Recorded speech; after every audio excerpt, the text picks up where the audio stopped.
Welcome back to another video. I was gonna start this off with a little joke about welcome back to another family vacation video, but this is not one of those. Today we're actually going to be going over sort of a little test, kind of like a review, I guess you can call it, but I don't want to really call it an official review because I wasn't doing anything technical. It wasn't overly produced either.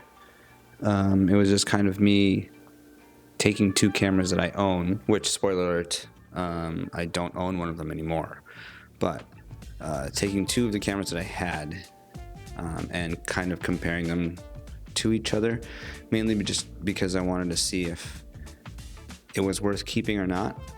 And I guess, spoiler alert, it wasn't, but long story short, I was comparing the Leica Monochrome, the M11 Monochrome, to my my previous camera that I did own, the Mamiya 7, with black and white film, obviously. I wanted to see if, as far as resolution goes, if the monochrome could hold up, and if it did, I would let go of the Mamiya 7.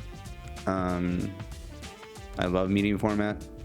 I love the latitude of the film, the size of it, obviously, but I think the Mamiya 7 ultimately was just a bigger rangefinder. And it didn't give me a significant difference as far as its shooting experience goes from all of my other Leica cameras, which, you know, I already have film Leica cameras. So I will be in the search for another medium format camera, but for now I think I'm just going to stick with 35mm until I find that camera. M11 ultimately won the battle between the two. Mamiya 7 is great, has really good resolution. Obviously it's medium format, so way better latitude. I wouldn't say way better. The dynamic range between the two have been getting a lot closer over the years as digital keeps getting better and better. Medium format still kind of beats it out in that aspect. What looks better or best to you, and obviously in the outro of the video we'll go over some of the images and why I decided to photograph certain scenes, and you'll see the kind of side-by-side comparison of each photo, and I'll actually kind of any clues of which is which out of the outro video. That way you can decide for yourself which one looks better to you, and obviously I'll give you my final thoughts at the end of the video.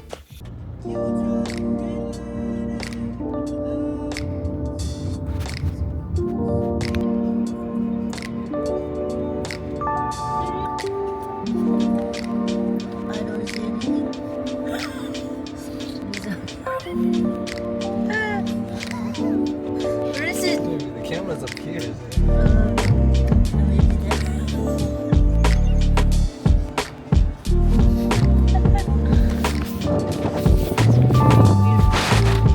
Oh no! I lost the bolita.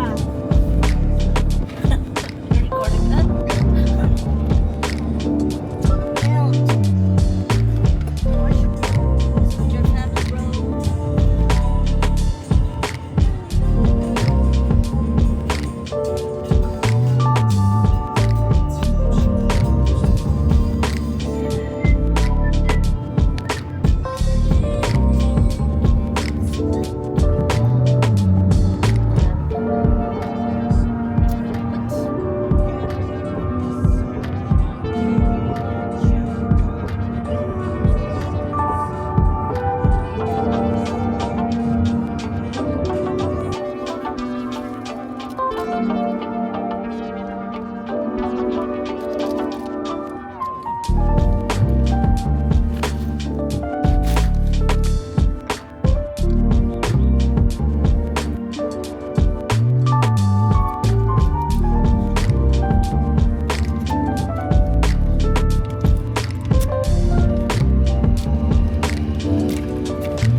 All right, thank you for watching the whole video. If you're still here with me, I wanted to go over a couple of these images really quick just to kind of give you a more detailed comparison. I know sometimes YouTube compressions, yada yada, you don't really get a good feel for them. So these are all the images from the M11 and the Mamiya 7.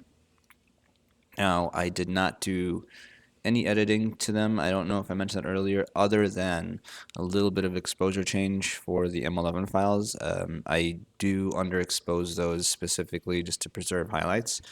So they usually come in a little bit dark, which I can show you real quick. And actually, when you look at the exposure change here, it's pretty accurate to how I metered. I metered by one stop under, so I adjusted the exposure to kind of match the Mamiya 7. So this was the before, and that's the after. Before, after. And that's literally all I did. And you can kind of see on the Mamiya 7 file, they're closer to about the same exposure. And I did not clean any of this dust off, so I apologize for that.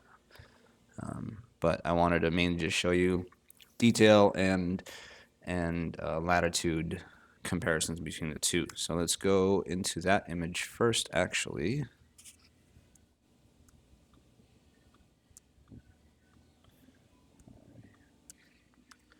Here we go. Okay, so I've got the Mamiya 7 on the left, and I've got the Leica Monochrome on the right. Now the exposures aren't exactly the same, but they're pretty close. The detail between the two, though, is what I kind of really wanted to showcase. Now, you know, Mamiya files or any medium format camera should have way more detail than most cameras, and in this case, it is. It's like you can kind of see how sharp and detailed these Mamiya files are versus the monochrome files. They're very close in details. I think the Mamiya kind of wins out a little bit on sharpness. It's hard to tell just because I have a lot more grain in the Mamiya file, and this is Kodak T-Max, by the way. But yeah, I think this is a good example of how well the Mamiya and the monochrome compared to each other as far as latitude goes. And see their exposures are almost exactly the same. They have just as much detail as each other.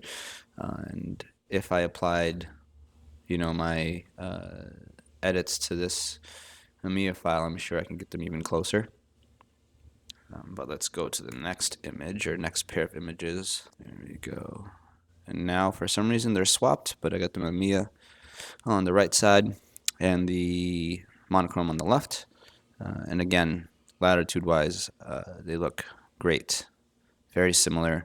Detail-wise, again, very similar. I think the Leica might have won out a little bit on this as far as sharpness goes. But the detail between the two are so close. The amount of resolution you get out of the Leica is kind of insane, to be honest with you. I've never had a digital camera that can compare to Mamiya 7 or a 6x7 at least.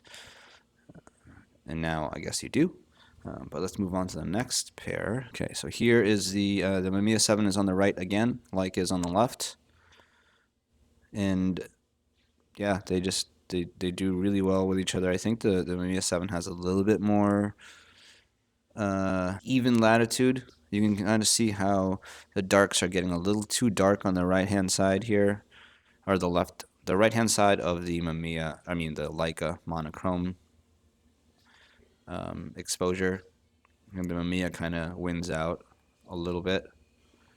But you know, because it's a digital file, you can easily manipulate this. Let me see if I can do a quick edit on this. I do have like a Kodak Tri-X preset that I can apply to this. That's my Kodak Tri-X preset. And obviously different types of film. But here you can kind of see how I can manipulate the digital file very easily and get a little bit more out of it. So this is applying the Tri-X film preset that I have for it. And you can kind of see how manipulable, is that a real word? Sure, let's go with it. How you can manipulate this file to look more like film, or get to the look that you really, really want out of a black and white camera or black and white image. And the resolution is so close to what the 6x7 was, but enough of going through small details. If you want to check these files out for yourself, if you're ever curious about the monochrome files, hit me up in the comments, and I can send these files over to you, or I can maybe leave a download link of the raw files. That way you can play around with them yourself. And those are the images that we shot. Now we can move on to the next part of the video. That was the end of the video, and like I said in the beginning, the monochrome won out. I obviously sold the Mamiya 7 and kept the monochrome, mainly because it wasn't getting used, and I'd rather have a camera being used than just sitting on the shelf. But I ended up keeping this for a couple reasons: the portability, the amount of shots, obviously, because that's film is a limitation depending on how much film you bring with you. But the cost of film and all that stuff, it does kind of add up, and this doesn't have that limitation.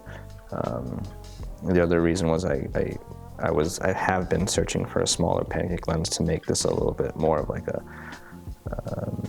an ultra or ultimate tiny traveling camera for a Leica, obviously. But this is a Voigtlander 28mm lens. It's tiny, especially if you take off this lens hood. Here it is without the lens hood. I don't know if you can see that on camera, but I wish Voigtlander made a little pinch cap, because this lens hood obviously only fits on the camera when there is a lens hood attached, and I don't like using lens hoods. So Voigtlander, if you see that, maybe include a little pinch cap next time. But I'm sure I can get one off of Amazon or something like that. So yeah, stay tuned for the next video.